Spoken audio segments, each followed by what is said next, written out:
I'm going to go ahead and call the meeting of the Sacramento Transportation Authority to order and ask Madam Clerk if you could do the roll call, please. Good afternoon, directors.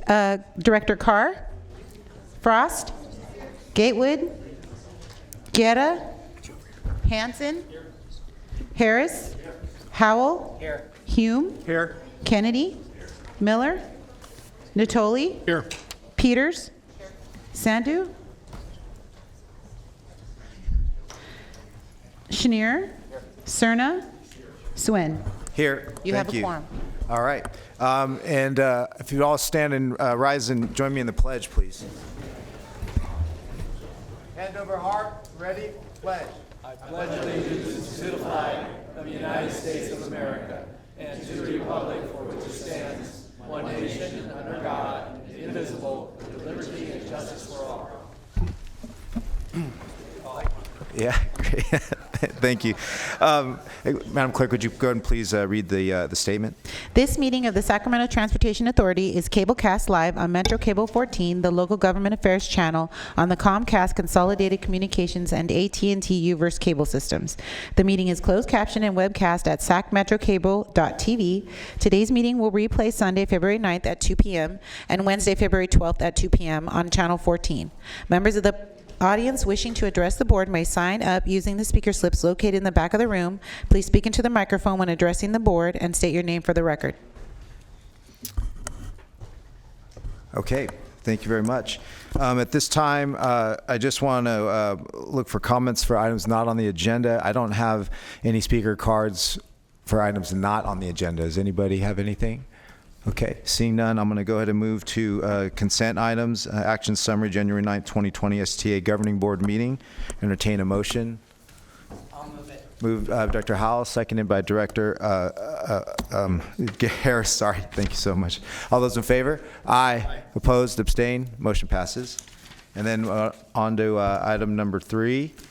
Proposed draft Measure A ordinance and transportation expenditure plan. Mr. Kempton? Mr. Chairman, is my microphone on? Great, thank you. Today's item 3 deals with the overall issue of the proposed draft Measure A ordinance and the transportation expenditure plan.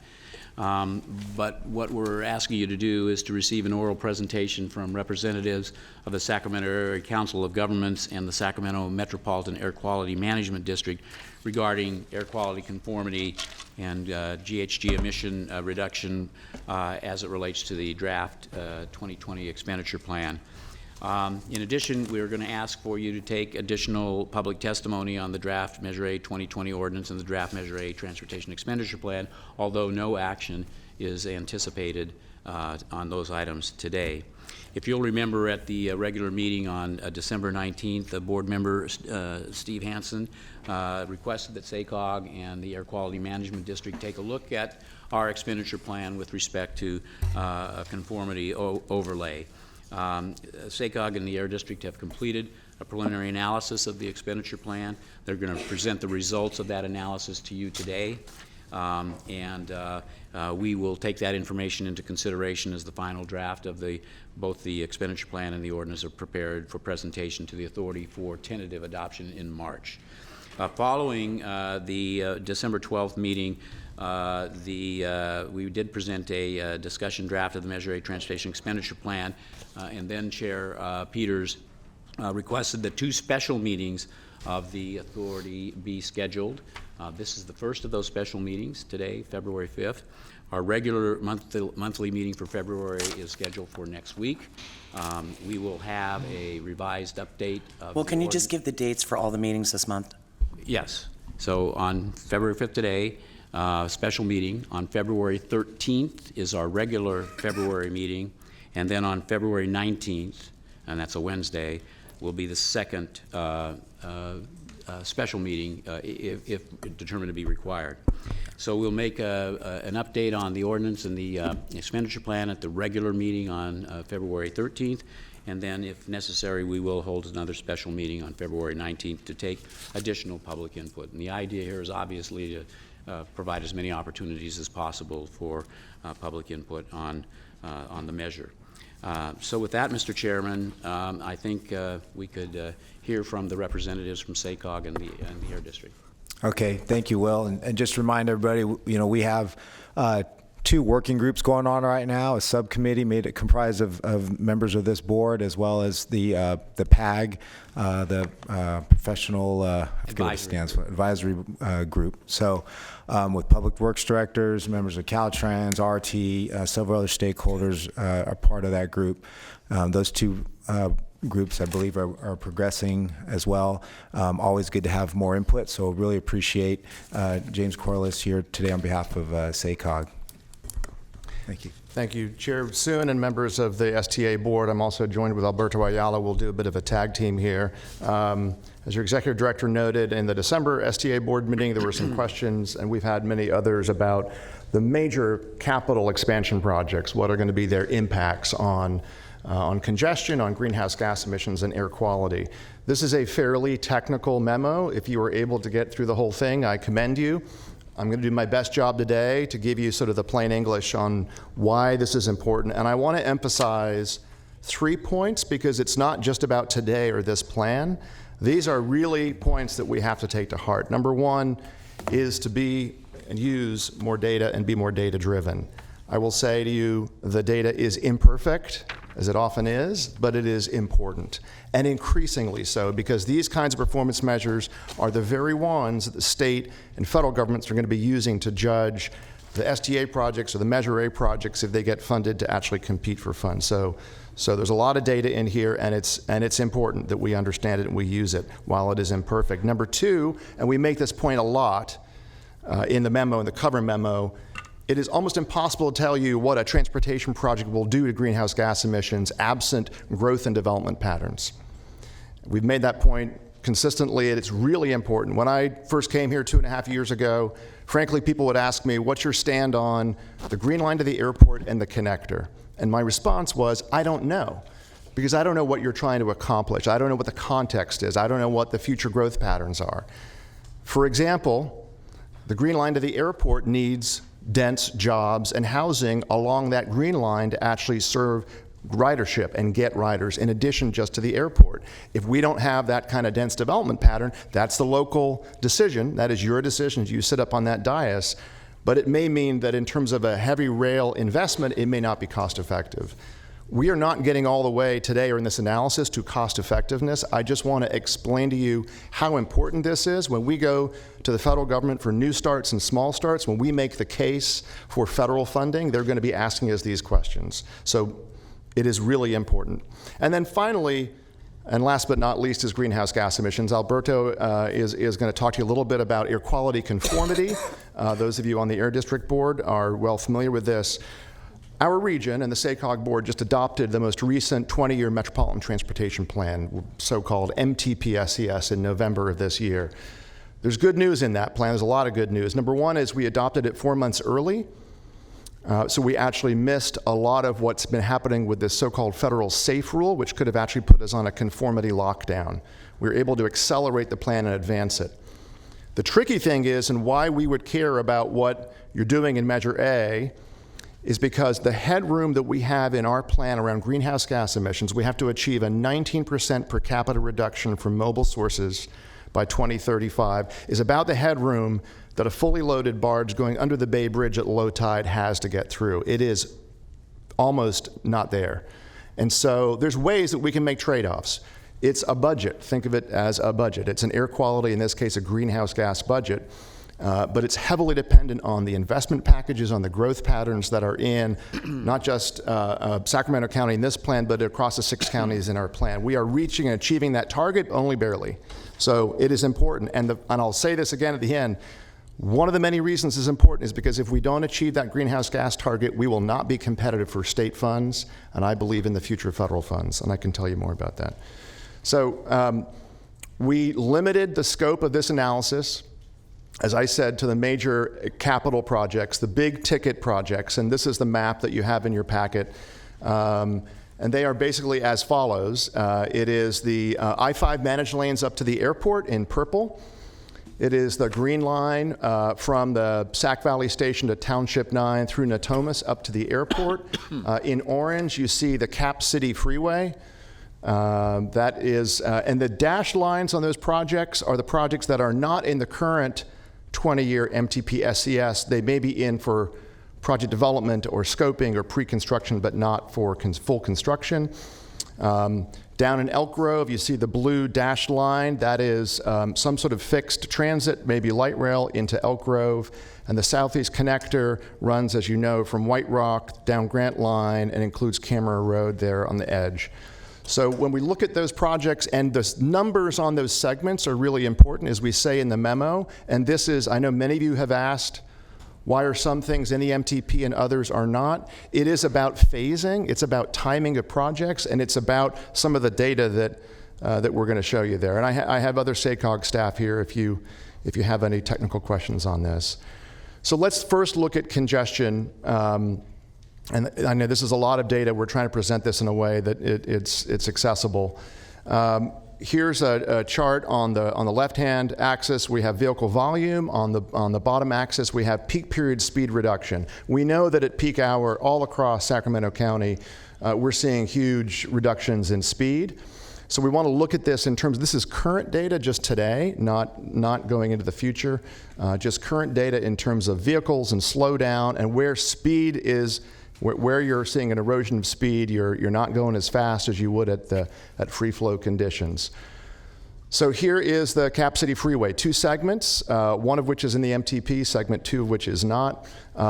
Major volume, major speed reduction, and I'll come back to this again. The Cap City Freeway is the biggest choke point in the region right now. It is by far between volume and speed reduction. The I-5 managed lanes up to the airport. They're the segments, segment 1, 2, 3. Here's the connector project, which does not have as much volume today, as you probably know, although it does have some congestion. And we again see segment 3 out there, Douglas 50, with some speed erosion at peak, but not the volumes that the major projects have. And then that's Camera Road, Bruceville to 99. There's other ways to look at congestion. I want to, again, emphasize we have new federal performance measures and standards that we're going to have to adhere to and meet. So these are important. This is a different way to look at congestion. It's really extreme. It is stop and go. It is not just speed reduction. It's extreme vehicle miles traveled and heavy congestion. That's the current. And now we look through the plan at a lot of investments in some of those segments. And again, I want to highlight that some of those projects and segments are in the plan for investment and others are not. So you see the US 50 to Arden Capital City Freeway has the heaviest extreme congestion today. That is a major project to fix that bottleneck by 2040, and you see that heavy congestion go down to 2%. You see other changes over time, not nearly as significant, but in some ways kind of trying to keep ahead of the curve. We don't see any congestion right now on Camera Road. Frankly, we have heavy congestion because it's not connected yet between 5 and 99. There is half of that facility is not there.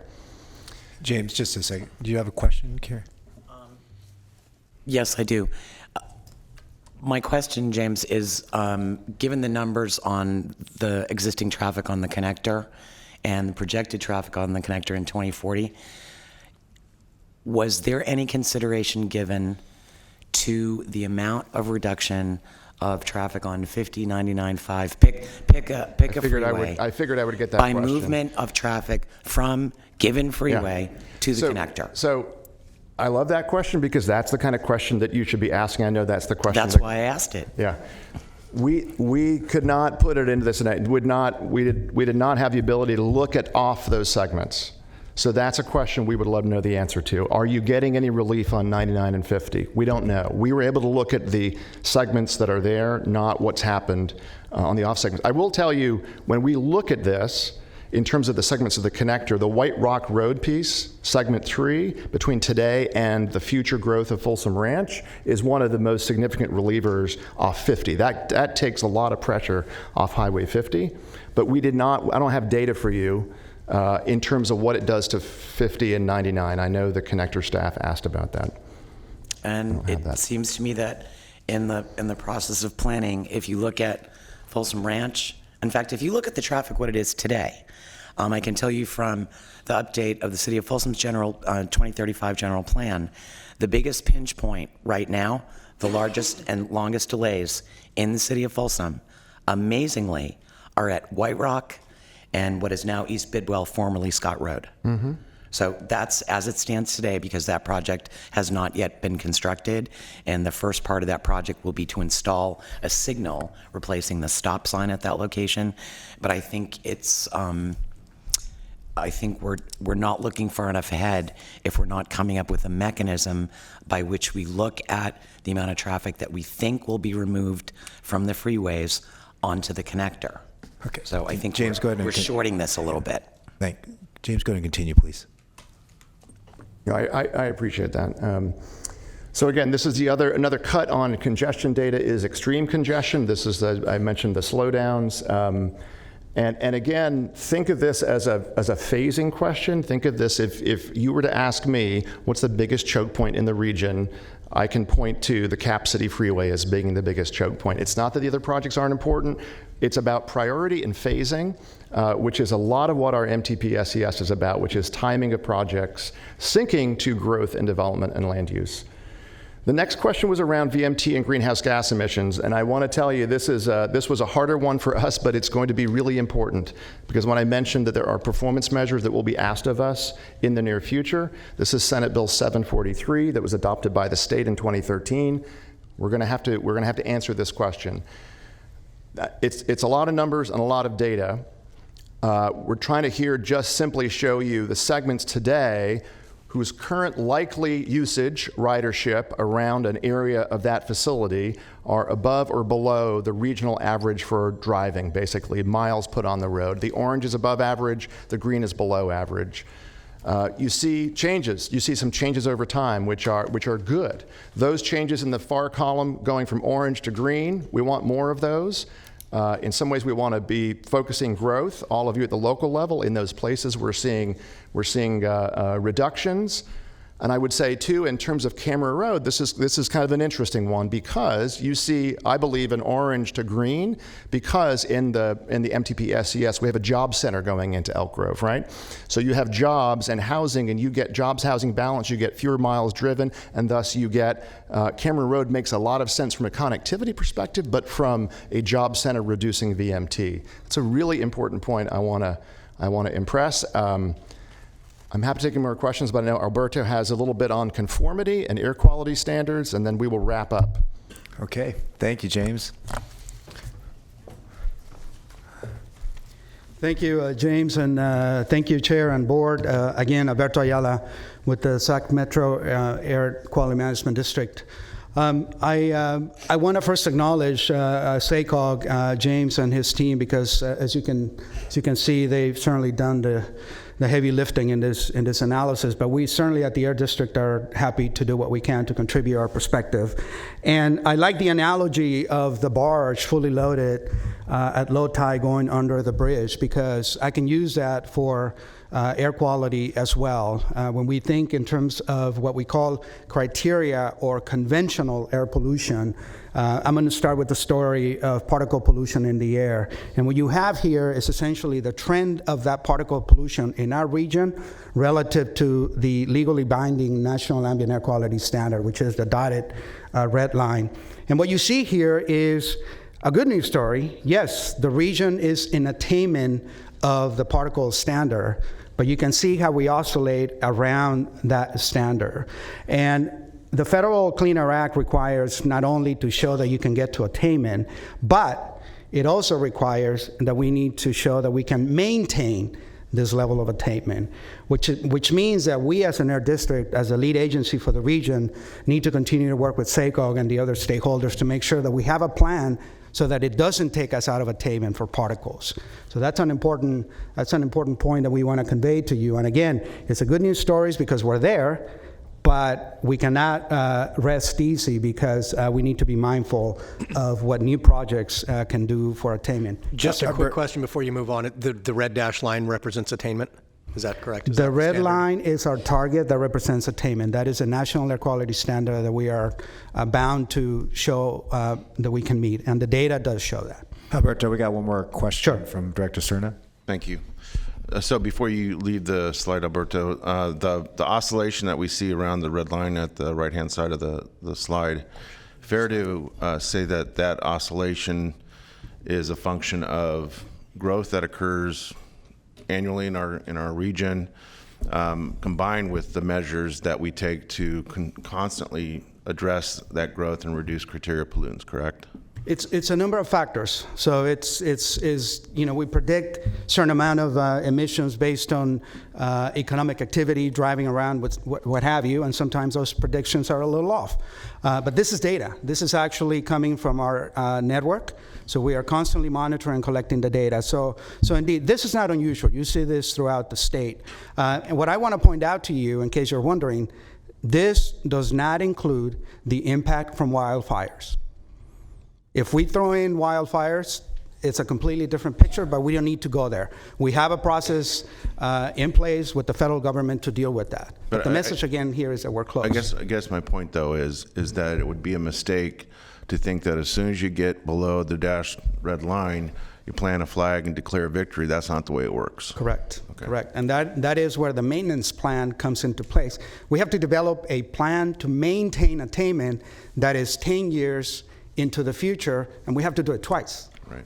So, Alberto, your slide's generating a few questions. Start. Oh, okay. Supervisor Natoli. questions are good. Yeah, Alberto, just real quickly, so on the slide, this is current as of 2018, and I think to previous question, kind of have this bounce to the line down a bit and back and forth over the last 5, 6, 7 years.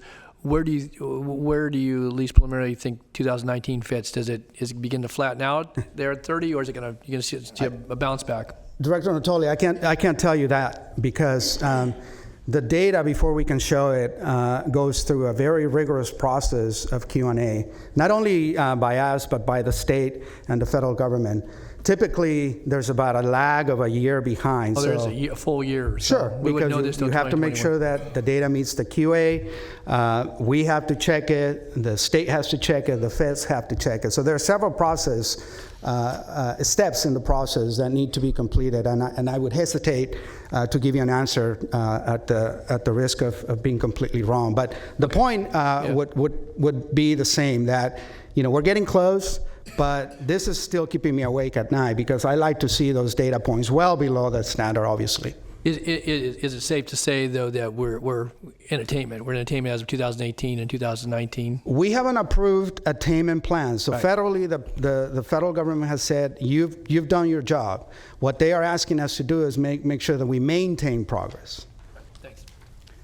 Moving on to a similar story, and perhaps this is a little bit more difficult because it is the ozone standard that we are not in attainment of. And here you can see again the dotted lines are the 3 different standards that we are expected to comply with, to show attainment of. And the first story I want to make for you is, again, you see that the standards are getting progressively more stringent over time. And that is simply because science on the public health effects of pollution is getting better and is generally pointing to more and more stringent standards. The second thing I want to point here is, unlike the attainment of the particle standard, you see that our ambient pollution levels in terms of ozone, we're not close where we need to be. We need to be in the blue line, which is currently the standard in place. And we're already starting the planning process for the next standard, which is a 2015 standard. The green line. One of the reasons we're limited in terms of how much we can give you an answer for the analysis that you asked us and SACOC to do is because this is a long process for us. The SIP development process is about a 2-year process that we're just starting to do now. But again, the message here is we're not in attainment, and we need a plan on how to get there. And again, this is relevant to your deliberations on what these projects in the TEP might do or not do for this. Alberto, before you move on, we have a question from Director Guerra. Thank you, Dr. Ayala. And the 2015 attainment line, is it clear that that line and not only was put in place by the previous federal administration, but also concur with the current federal administration? And do we see any relaxing of that for California at all, or can we predict that's going to be that level that we have to maintain? That is it, Director Guerra. You are correct. This was a standard adopted by the Obama EPA, but the current administration has upheld the standard. So this is essentially the target line that all regions, not only California, but the entire country, is trying to meet. And lastly, what has been our biggest challenge in trying to get to even the 2008 national ozone? Vehicle combustion is the biggest source of NOx emissions, and particularly diesel combustion. Okay. So that's one big source. This is ozone, so not just ozone. So we have to worry about organic compounds. So, lawnmowers, vehicles, anything that uses fossil fuels is going to contribute to ozone formation in our ambient, and it shows. Okay. Thank you very much. Last question, Director Harris, and we're going to let Alberto finish his presentation. Thank you, Director Soon. You know that your choice of colors in the lines here is interesting. From an RT point of view, the blue line would help attainment, and the green line would be even better.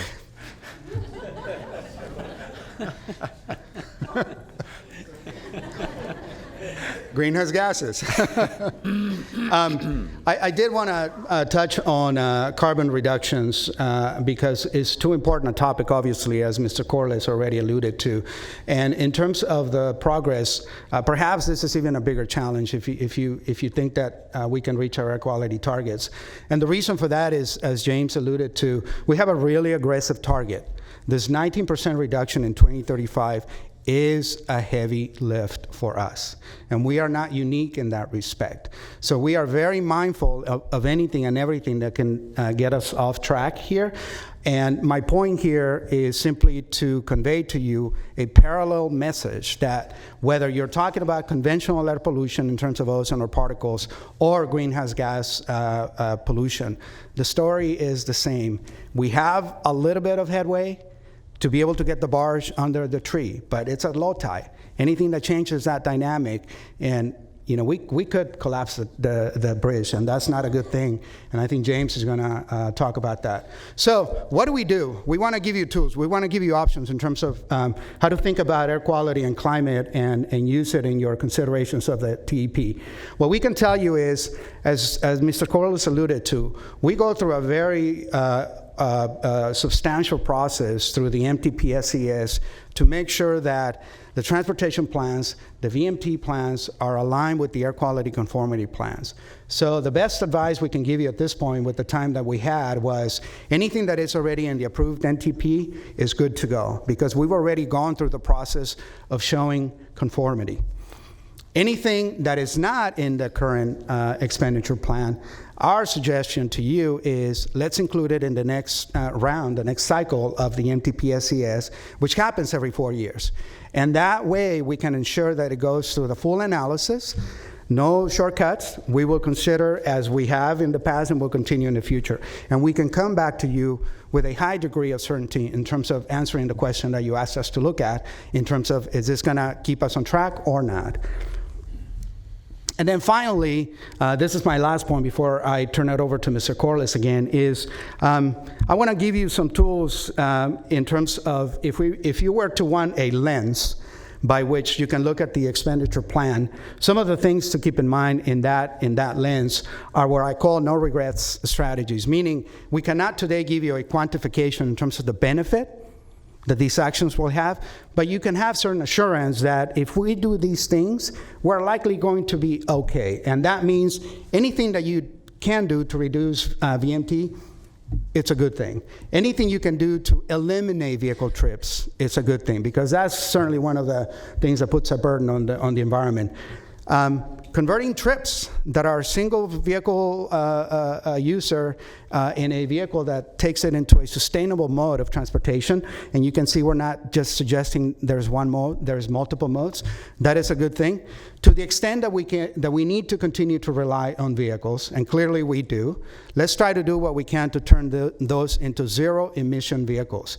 And I'm talking about two flavors, battery electric and fuel cell electrics. And then the final thing gets to the point that James already made very well, and that is anything that we can do to promote low VMT areas, that is going to be good for air quality, that is going to be good for greenhouse gas emission reductions. Thank you. Thank you, Alberto. Okay, one more slide, but Director Howell, I did in real time get an answer. We can look at 50 and 99. We did not, it wasn't a technical issue, it was a timing issue. So with time, we can do that, if you would like to know the answer to that question. And this is my last slide, which is really just, and you know this, I believe, but the importance of the leverage of the Measure A dollars to other dollars, state and federal dollars. If you look at this being the 20-year look, remember the MTP transportation plan is 20 years. This would be the slice of new Measure A. It's significant. You have talked and your polling has shown in terms of leverage of other state and federal sources. That is absolutely critical. It's the regions that have the local sales tax measures that actually I think are going to do better in the future, state and federally. But to bring it back to where I started, that means that we have to be really aware and very competitive about what we're going to be evaluated on and judged on in terms of those kinds of performance measures that we've shown you today. So with that, we conclude our presentation. Happy to answer any questions. Thank you, James. I'm going to ask for any questions, and questions only at this time. I have a number of speakers signed up to speak. I'd like to go to them first before we come back for further dialogue. Any questions? Okay. Thank you very much, James. Right now, I'm going to go ahead and open it up for public comment. And the first speaker I have signed up to speak is Leah Bartlett. And actually, because of the number of speakers, I'm going to, go ahead, come up, Leah, sorry. Because of the number of speakers, I'd like to, let's do a 2-minute. We're going to do a 2-minute. Thank you. Okay. Okay. Thank you. My name is Leah Barrett. I'm the Deputy Director of the 50 Corridor Transportation Management Association. It's TMA for short. I recognize that we are late to this discussion, but I'm grateful for the opportunity to comment. And it's clear to me that we all stand on fairly common ground. We want what's best for our communities, and we want to achieve the goals outlined in this plan, like reducing traffic congestion, improving air quality, and addressing transportation needs of residents. I also think we can all agree that achieving these goals requires the region to make some changes to infrastructure and services, but most importantly, a change in human behavior. That's why transportation management associations were formed in the region nearly 30 years ago. We address human behavior as the driving force of automobile traffic congestion through education and programming. It's important to keep in mind that these proposed infrastructure and service changes are for people who have ingrained automobile dependence. Because of this, we're faced with the task of shifting perspective, shifting culture, and ultimately shifting the behavior of travelers and commuters. The Sacramento 50 Corridor, South Natomas, and McClellan Park TMAs have over 680 members combined. Among them are the largest employers in the region. You have a handout of organizations our respective board of directors represent. We also work with residents, assessing needs, providing customer service, and organizing programs to address traffic problems and improve mobility. North Natomas Jibe is a leader in residential programming for their 60,000 plus residents. We provide boots on the ground education, empowerment, and incentives to nudge human behavior and encourage mode shift from single occupant driving, ultimately reducing VMT.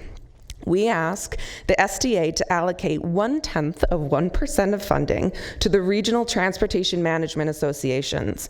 We'll leverage this support with our expertise in transportation demand management, vast member and resident commitment, and our commitment to provide a public-private forum so we can all work together to achieve the goals. Thank you very much. Next up, I have a Marilyn Bryant, and on deck is Subid Wagley. Sorry if I mispronounced that. Good afternoon. I'm Marilyn Bryant, Executive Director of the Sacramento Transportation Management Association, TMA. I'm here today to offer the TMA services as mitigation for the congestion and emissions impacts identified in the analysis prepared by SACOG and the Air Quality Management District.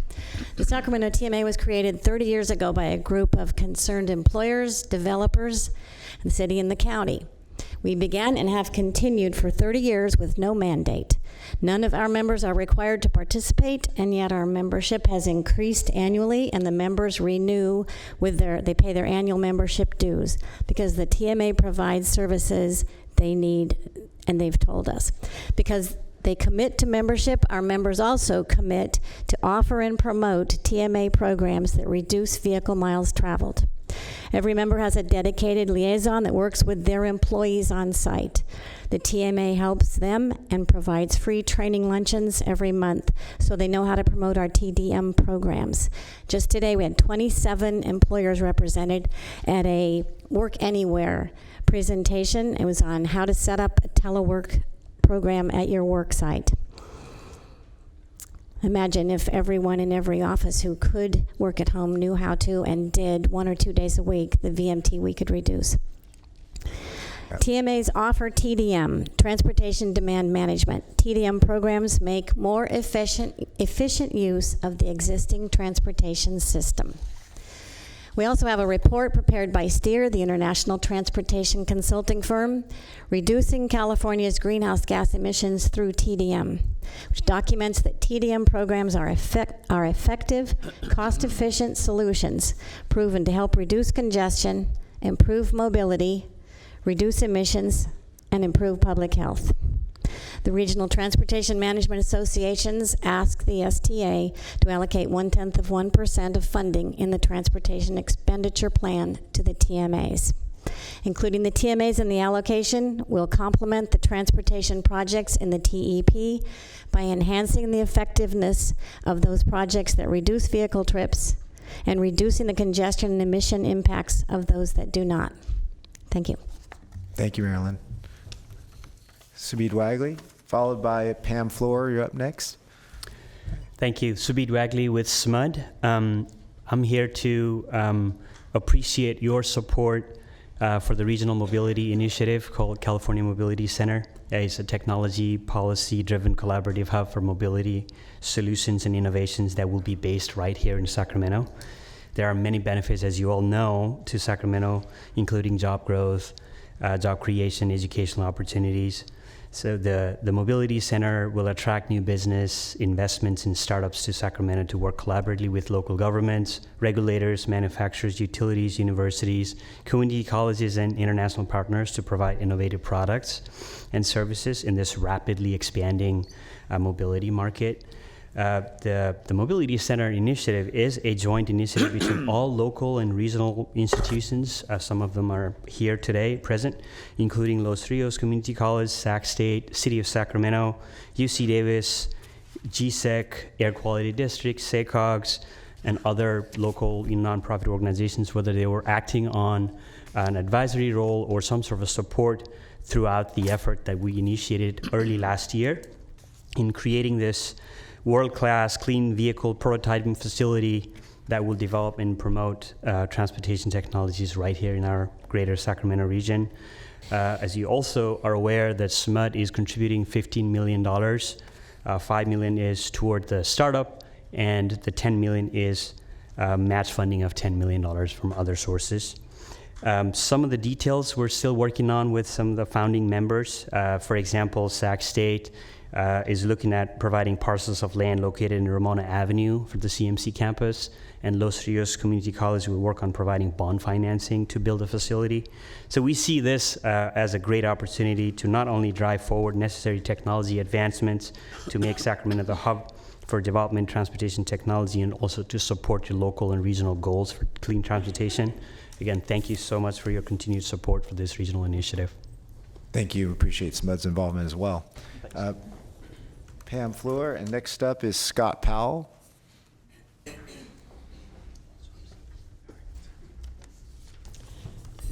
Board members, I want to thank you for the time today. I'm Pam Fleur. I'm the chair of the Mobility Advisory Council, and we represent and advise on issues dealing with seniors and the disabled. The Americans with Disability Act requires transit agencies to provide paratransit services to people with disabilities who cannot use fixed route and bus and rail. There are many who utilize this service for shopping, entertainment, work, and volunteer activities, and medical appointments. These services keep them connected to the community and keeps them contributing. These services prevent dangerous isolation of seniors and the disabled. I am urging the board, urge is a strong word, strongly recommend that you allocate 3% continuing for seniors and disabled services to enable the region to meet its ADA obligation and community goals. And finally, I want to stress, seniors and the disabled have so much to offer this region. They need and want to be part of this community, and transportation is the key, the means to participate, thrive, and survive. Thank you very much. Thank you. Next up, Scott Powell. Brett Bernegger is next up. Brent Bernegger. Thank you. Hi, Scott. Good afternoon. My name is Scott Powell. I'm the Senior Vice President of Business Development and Market Analytics for the Greater Sacramento Economic Council. Come here today, we do support the new Measure A proposal, but we do have some concerns with it as written. We completely agree we need more transportation or transit options to provide a broad approach to move people throughout this region and to repair our infrastructure. We've heard multiple times from companies that come here to look at the greater Sacramento area to invest in to create jobs and make investments, that our light rail system isn't adequate as a transit option for their employees. And that actually works against us as we're competing for those jobs and investments. So we highly encourage you to invest in the current infrastructure, but be cautious about extending it and stretching those dollars too thin. Access to Sacramento International Airport is also very important. It's a major employment center and economic driver, and we need that to have multiple transportation options. And as you're looking for other ones, we encourage you to look at the return on investment to make sure whatever you're doing provides that to our citizens. Third, our communities such as Rancho Cordova, Folsom, and Citrus Heights have multiple employment centers and redevelopment projects. They need flexibility as they're looking at transit solutions for those. The nature of transit, as Subid was mentioning with the CMC, is going to change dramatically. They need flexibility to use those dollars, which doesn't currently exist as proposed. Talked about road repair, and then finally the connector. There are parts of that make an abundant amount of sense to, again, support the employment nature of the community. But those things, any improvements need to be vetted and ensure there is a positive return on investment, and making sure that they're in existing plans as well.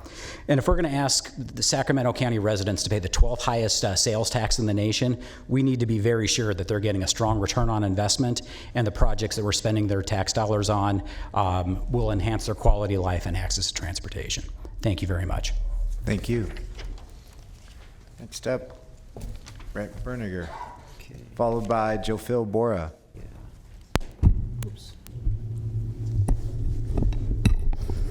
All right, well, yeah, my name is Brent Bernegger. I work for Sacramento Regional Transit District. I'm the Chief Financial Officer there. I want to first thank you for this opportunity to comment, and I also want to thank SACOG and the Air Quality for all the efforts they've put together. That was a great presentation.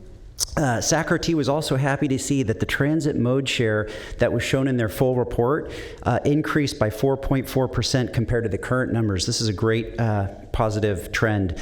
The future Measure A funding, we believe, can provide significant transit improvements to the Green Line in downtown Sacramento, the Blue Line in Elk Grove, the Gold Line in Rancho and Folsom. These improvements, as Alberto said, can improve the VMT and reduce that significantly. I'd also like to point out, in the prior presentation, we did see a map of the area with all the large-scale projects. What was not shown in there is some of the smaller projects that we are working on, but they're really crucial to the lifeline of our system. These additional improvements, we're looking at about a 30% increase into the additional frequency and improvements, better ADA accessibility, keeping microtransit, and on-demand services, providing bus rapid transit corridors, and offering traffic light optimization in urban and suburban neighborhoods. As you're aware, SACRT has already seen great benefits from our new initiatives. Some of these have been microtransit, for example, and as such, SACRT is committed to ensuring the quality of life improvements for the areas of Citrus Heights, Carmichael, the Arden area with more frequency, more microtransit, BRT lanes, and connectivity to light rail. The new measure would also improve Gold Line services. This helps the commuters in the cities of Rancho Cordova and Folsom to get to their jobs in their transit-oriented developments. Finally, with this new measure, SAC-RT could make significant improvements to the services that are already going to the airport, ensuring that Natomas and North Sacramento is getting this benefit. So thank you. Thank you very much.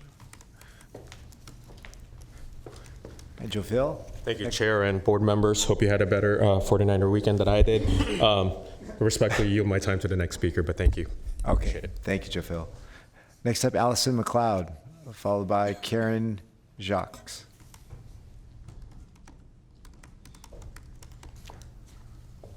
Hello. Good afternoon. I'm Allison McLeod, here on behalf of the ACE Commuter Rail Service and Amtrak San Joaquins. I just wanted to offer a comment in support of the overall need for this measure and underscore the unique opportunity of the November 2020 election, which we know will have strong voter turnout in the midst of a strong economy. It's very important that STA takes advantage of that and puts a plan on that ballot that will bring much needed local investment for transportation in the region. There is hard work underway to find consensus on the TEP allocations, and through that process, compromise is critical. Everything listed in the plan is needed, whether it's pavement repair, new interchanges, zero-emission transit solutions, light rail enhancements, commuter rail operations, or new road connections. Those are all worthy projects, and each one needs as much investment as possible. We see the proposed expenditure plan as one that represents a comprehensive vision, one that offers a lot of good things for a lot of different interests, stakeholders, and jurisdictions.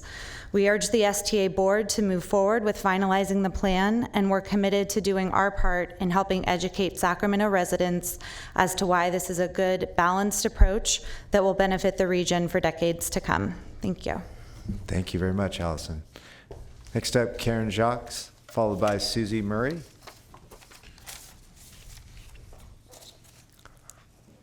Good afternoon. I'm Karen Jacques, and I'm simply a very concerned citizen who's been following transit for a long time. And I'm here to first express my thanks to the work that SAC Moves and SMART have done in putting together the recommendations that they have. And I strongly support those because of the emphasis that they put on both public transit and on active transportation. As someone who's lived in and run and walked the grid for years, that active transportation is really important to me. And I also commend the emphasis they put on avoiding any kind of new roads that lead to more sprawl. We need density so that we can support transit and shared vehicles.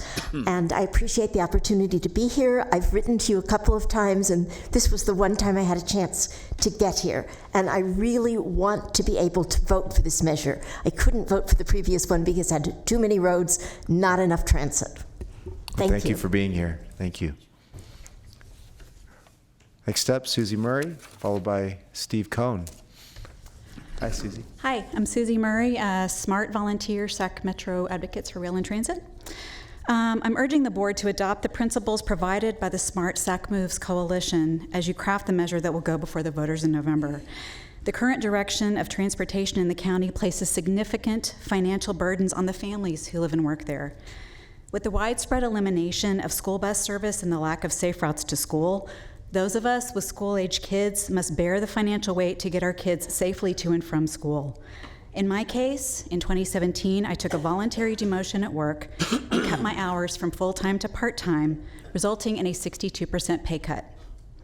My only other option, with no local family able to make a similar sacrifice, was to hire a nanny just to get my kid to and from school. Every working family I know with kids in school has had to make similar arrangements at significant cost to our families. The lack of transit also hurts our property values. Decades of data show that homes located near robust mass transit sell between 4 to 24% more than properties not served by transit. Real estate websites Zillow and Redfin include a transit score along with information on neighborhood schools and crime statistics. My home in Arden Arcade has a transit score of 36 out of 100. As my teenager would say, that's an epic fail. The balanced approach outlined in the Smart SAC Moves vision, including fixing and improving our roads, relieving congestion, improving rail and transit, and making our neighborhoods safer for our kids to get to and from school, will help ease the burdens on working families throughout the county. The board should adopt these principles and guidelines in the measure that will go before the voters. Thank you. Thank you. Next up, Steve Cohn, followed by Charles Johnson. Hi, Steve. Thank you, board members. I want to thank you for requesting the SACOG and Air District report today. I think it's important to, as both Mr. Corliss and Dr. Ayala pointed out, to have data, to have, especially related to the very same performance metrics that state and federal governments will be using to make their funding decisions about transportation. So I can't emphasize enough how important it is that we align ourselves with those funding opportunities, and that's a big part of what our coalition, the SAC Moves and SMART Coalition, have been trying to express and what we'll continue to do over the next few very important weeks. So thank you. Thank you very much. Next up, Charles Johnson, followed by Lamaya Coleman.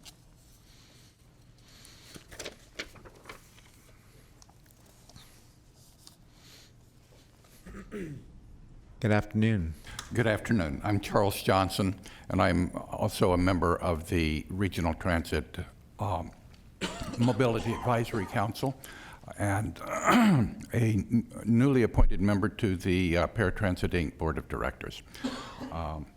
I am really here as a user of paratransit, and I want to say, I don't want to repeat what Ms. Flores said earlier about how necessary it is.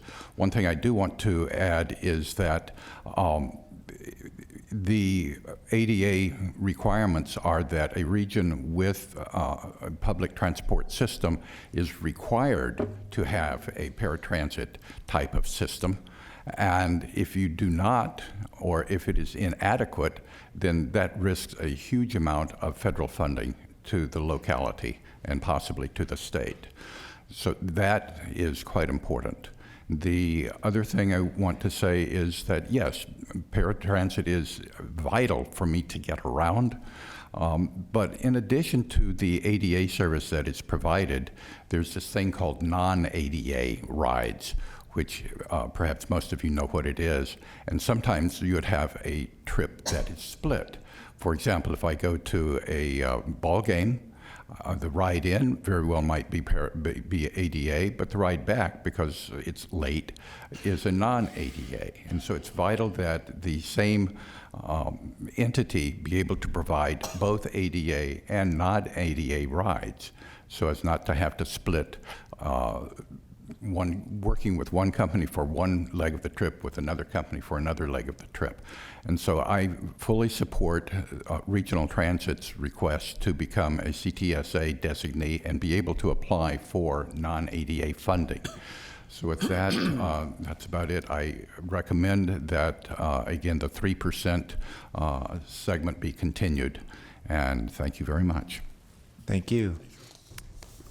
Next up, Lamaya Coleman, followed by Meg Arnold. And I have a final speaker, Carter Knott, if anyone else wanted to sign up to speak. Good afternoon. Good afternoon. My name is Lamaya Coleman, and I apologize for my voice. I'm kind of sick. I live in downtown Sacramento, and I'm here as a person who is trying to transition back into bike commuting. I sub for Sac City Unified, so my work takes me all over the place within the city of Sacramento and beyond the borders as well. As I'm biking around, I've noticed things like where I support the SAC Moves and SMART Coalition priorities. Their Fix It First makes a lot of sense to me.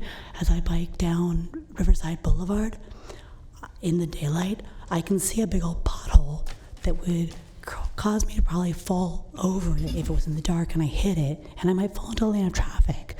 And so, like, that kind of thing really resonates. Also, because I do have to go to all different parts of Sacramento and east of Sacramento as well, I'm very aware of how relatively easy it is to bike in the downtown central Sacramento area. Sorry. And how incredibly difficult it is to carefully pick out a route if you're headed into South Sacramento or Southeast Sacramento. When I need to head out to Southeast Sacramento, I spend probably 30 minutes on Google Maps, zooming in, looking for where is there controlled intersections, where can I see, like when I get onto satellite imagery, where can I see the shadow of a stoplight so I know I can cross that street safely. So I just really want to emphasize that we need to make sure that it's all different neighborhoods have safe routes. My daughter has a safe, easy route to bike to school, but as other people have mentioned, it's not true elsewhere. And it scares me when I see a bunch of, second, third graders biking to school in neighborhoods where the traffic is moving fast, and it's just, I don't feel it's safe. Thank you. Thank you. Next up, we have Meg Arnold, followed by our last speaker, Carter Knott. Hi. Good afternoon, Chair and members of the board. Thank you for your work on this important measure, which is so tied to the future of our region, and I'm pleased to be able to provide comments today.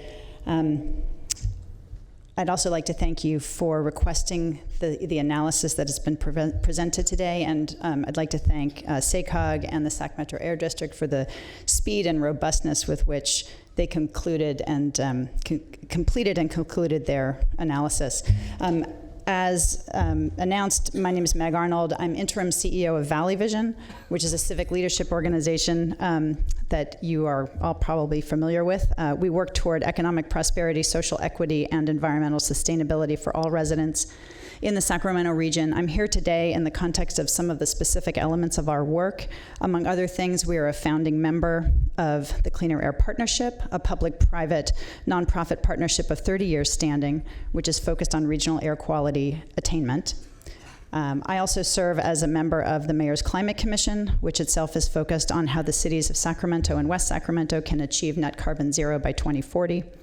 As well, I serve as chair of the Capital Region Climate Readiness Collaborative, which is also a public-private nonprofit partnership focused on the region's climate change adaptation needs. And we also play a lead role in the region's economic development strategies with partnerships including the Metro Chamber, Greater Sacramento, and SACOG. In all of that context, in late 2018, our board identified 5 transportation priorities, emphasizing the resilience of all economies on its transportation network and identifying, among other things, the need to improve congestion in our backbone corridors of 50 and 80, to make transit work for all people, and to improve the interoperability of all of our systems. In this context, I want to note that we support the recently adopted MTP-SCS, which identifies the pathways by which this region can meet air quality and carbon reduction targets while advancing and supporting economic development. I'd also like to note that we must avoid putting at risk our region's eligibility for the critical transportation funding because the targets that we need to meet are challenging for our region to accomplish and will require us to sustain diligent and consistent action, especially because of the prominence of mobile source emissions with respect to air quality and greenhouse gases in our region.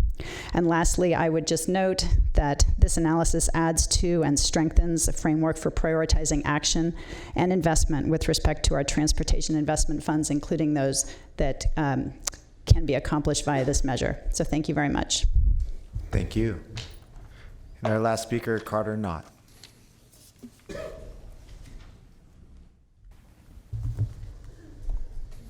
Good afternoon. Thank you, Mr. Chair, and thank you, Board, for allowing me to speak. My name is Carter Knott. I'm a recent graduate of UC Davis and a new resident of Sacramento, and I wish to express my concern for the critical conditions of the roads and highways and the traffic congestion that I have been experiencing since moving to Sacramento.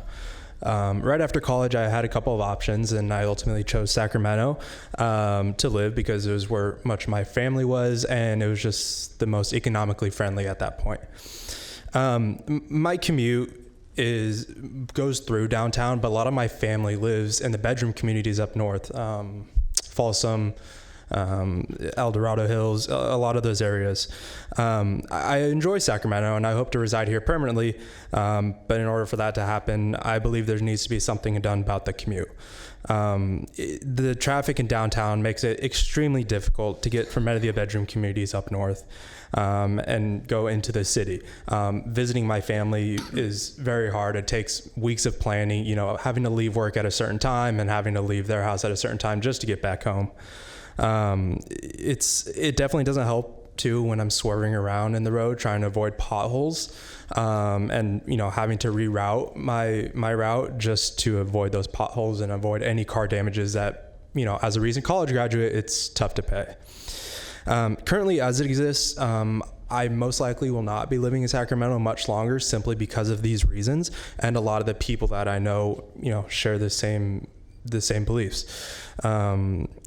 Many other people are already moving out of the area because of these simple issues that I believe can be fixed. And that's why I'm standing before you here today to ask that you please allocate any funds for an alternate route that connects these communities down to communities more down south to avoid that downtown traffic, to avoid the downtown Sacramento traffic.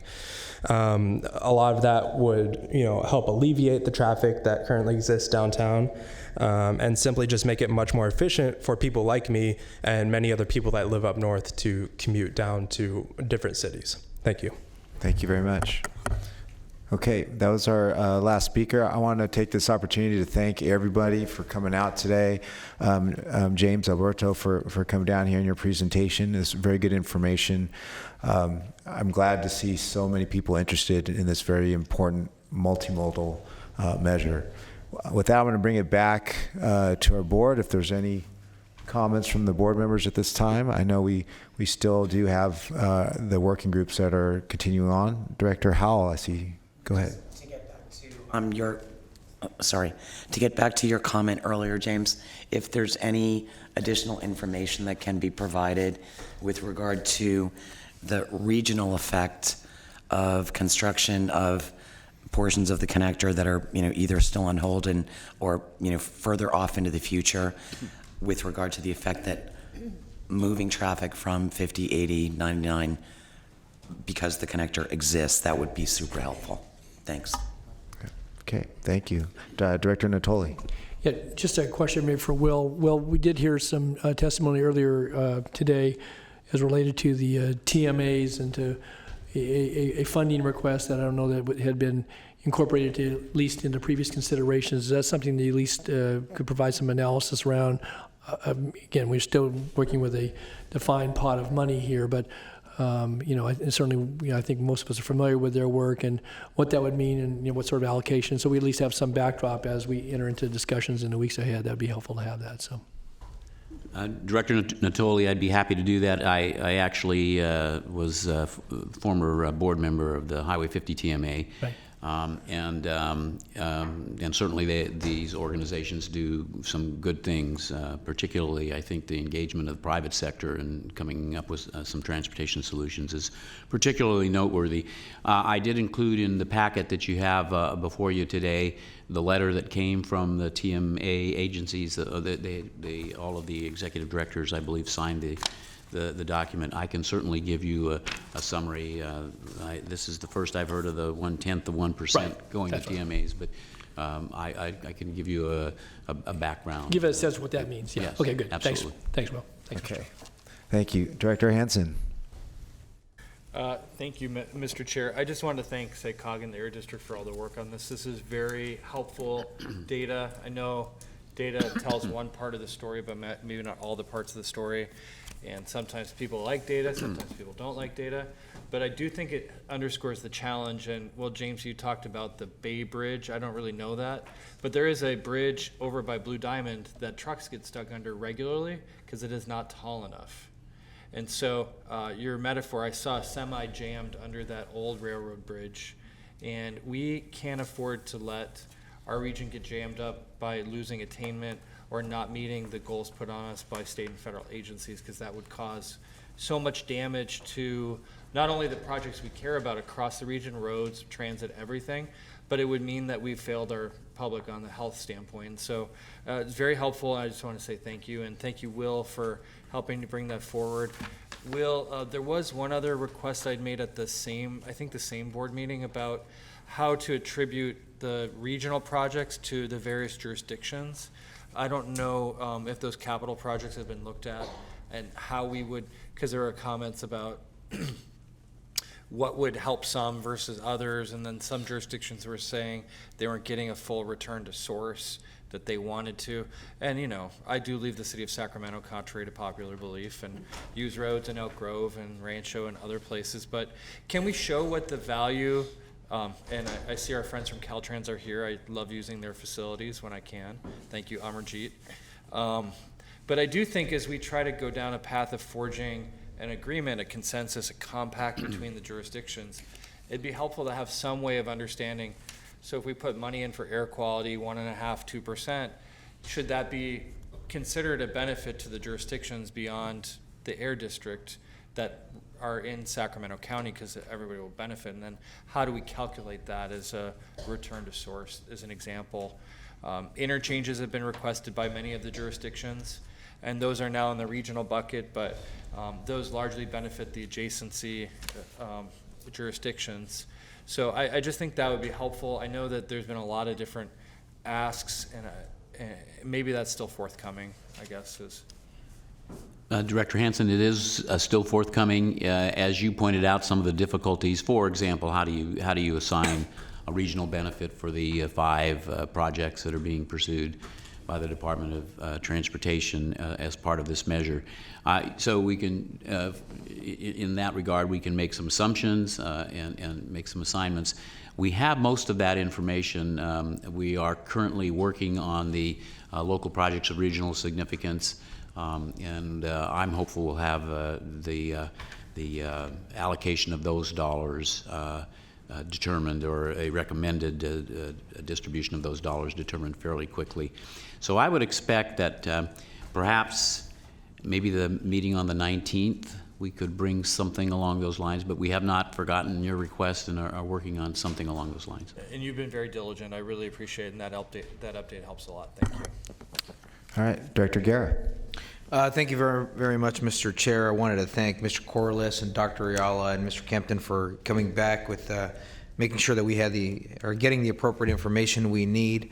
A couple of things that struck me here off the bat are not only is it concerning that we are maintaining just barely our attainment on the particulate matter, but that just the challenge that we have of not attainment on the ozone level, and what that means to us in the future when we go to compete for federal funding and projects. And I think some of the things that we're talking about today as well has been how do we make sure that we're maximizing our efforts to get matching funds and making sure we meet that. So just for this board member, I think making sure that we appropriately fund the work that that our regional agencies like the Air District are doing to make sure we're managing those issues.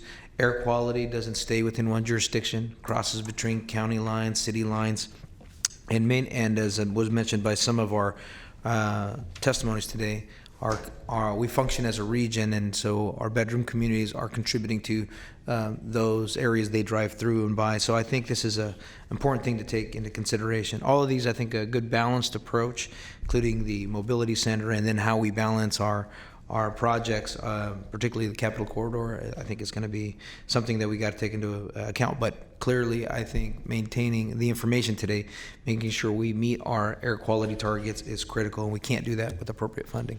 Thank you. Okay. Thank you. Director Frost. I'd like to thank James Corliss and Alberto Ayala, Dr. Ayala, for coming in. We had this conversation over the last week. I know that data is important. I'm one of those people that likes to look at numbers. Numbers often give you direction and kind of tell you the whole story.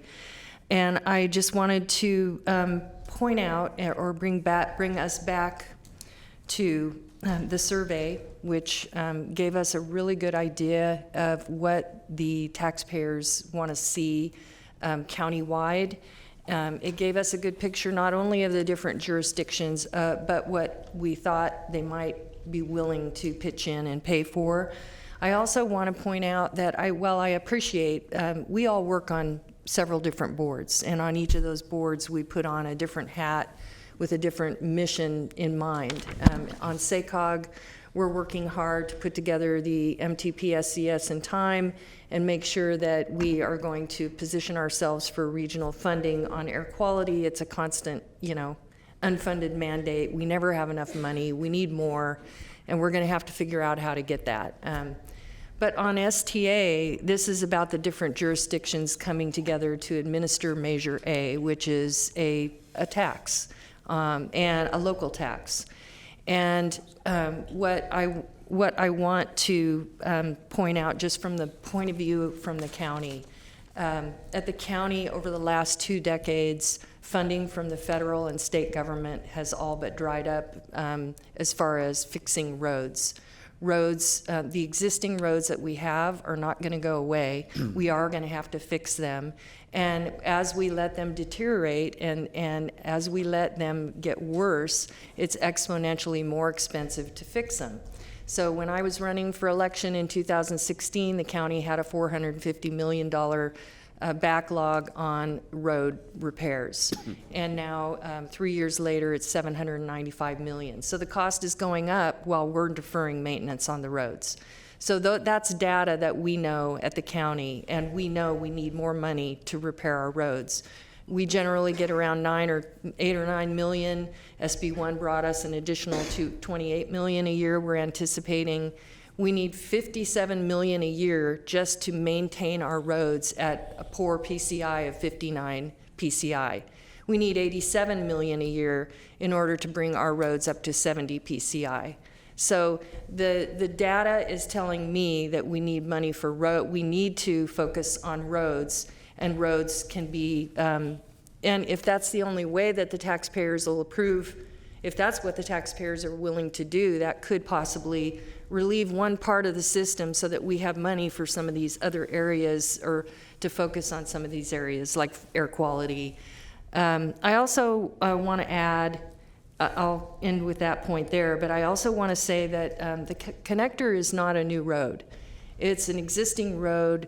It's been in the plan since the 70s to be part of the highway system. It was intended to be a relief valve, or a congestion relief, and over time it's had its stalls, but there is a ton of growth that is going to happen out that way, and as the years go by, the congestion will be there. And I think right now we're looking at numbers that basically by 2040 we want to improve, add 200% to our RT ridership or whatever. Well, that means we go from 1 to 2%, basically, of the overall population, when the majority of the population is driving on the highways, and we could have these key projects that are relieving congestion. While I get the regional point of view, what we put together in this expenditure plan, if it's not what the voters will vote for, we get nothing. So I just wanted to bring that to everyone's attention. I guess that's all I have. Thanks. Director Hume. Thank you, Chair. First of all, I want to thank staff and the other agencies for the presentation that they did today, and I want to thank all of you that took time out of your afternoons to come down here and give you your comments and the comments by my colleagues. I want to touch on something that Council brought up, I believe it was last meeting, with respect to the language in the ordinance having to do with conformity with the MTP SCS. And I think that a problem that exists there is you're talking about documents with different shelf lives and different timing for review. And so I would like to see that we put some language or addendum in that calls out that at the time of the expenditure, or something that sets a different target for conformity than at the time of adoption of the plan. I think currently it reads that the adoption of the plan shall conform, and it's tough to do that when every 5 years the MTP is reviewed, and within 10 years the expenditure plan will be reviewed. So I'd just like to see some language added in there that ties that trigger to a different pinch point. If I can respond, Mr. Chair, Director Hume, we did in fact make changes, and council may want to comment on this as well, to that language. And the problem language in there was the language that transferred the responsibility for the conformity decision on these projects to this agency, which the responsibility under federal law is with the Metropolitan Planning Organization. So we've removed any language that makes that tie. And so in talking to SACOG and others, we think the language we have in here is now acceptable. We could certainly put some sort of a trigger or certainly informational language in there relative to the different timeframes involving in the plan. We're talking about a 40-year document. The MTP is a 20-year document that's updated every 4 years. Certainly we could include some explanatory language in there if that's your desire. So, not to belabor the issue because I appreciate that point, but in the page 2 of the analysis, where it says it's critical that projects in the final adopted TEP align with the projects in the MTP SCS, that is not codified in our ordinance? No. Okay. All right. Thank you. Director Cerna. Thanks. So I appreciate the opportunity to hear from even more from the community in various organizations this afternoon, and certainly our two agencies. I think we're all hungry to be as informed as we can be in terms of how to hopefully find a balance here. And that's the principal exercise anytime we have a measure like this. It was last time, it is this time. However, this time is a bit different because I believe strongly, and you heard me say this at the last convening of this board, is that it has to be tempered with a global consideration.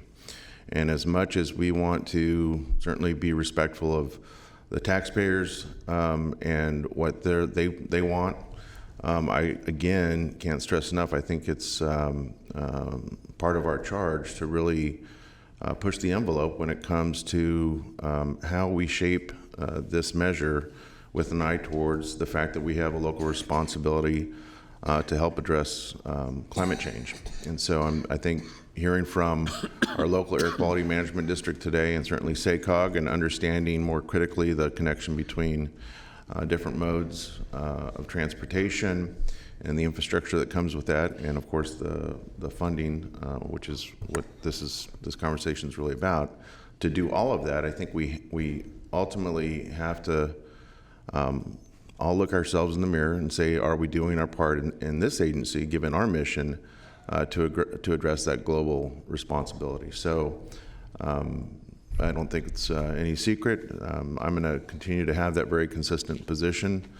And I'm looking through a somewhat different lens in terms of my responsibility at the state level, serving as a member of the California Air Resources Board. So I'm happy to hear, especially from the folks that are advocating to do just that, push the envelope on transit and getting us out of a modality that has been the history in this country for so long, which is single occupant vehicle mode. Because I think this is the moment, quite frankly, that we need to make that shift. Thanks. Thank you. Any other comments? Okay, I just want to, well, first of all, Mr. Kempton, is there anything else that you'd like from this board? Not today, Mr. Chairman. I would suggest that you continue the public hearing going into our next meeting.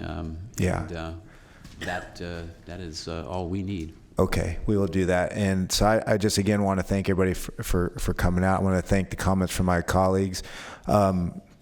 This, as an earlier speaker, Ms. McLeod mentioned, there's something in there for everybody. There's road improvements that will address the problem with the roads that voters care so much about. There's transit options that begin to move us off of one system, meaning just single occupancy vehicles, that will then work to address air quality and state and federal regulations. So we need to keep working at this. but the guardrails in terms of state federal regulations, in terms of what the voters say they want, I think we're all aware of that. But as leaders on this board, it's our job to educate our voters and our constituents, because these details about state and federal regulations are somewhat complex. Not the average voter. The average voter does not understand it. So there's a requirement whether we want it there or not. But again, I also want to stress there's plenty of things in there that address our local community's needs. That includes road improvements, traffic congestion, interchange, and system improvements, which is very important. System improvements that'll free up our freeways for commuters that are going back and forth throughout the region. So again, thank you everybody for being here. We're going to continue the dialogue, and we'll see you next week. Okay. Adjourned.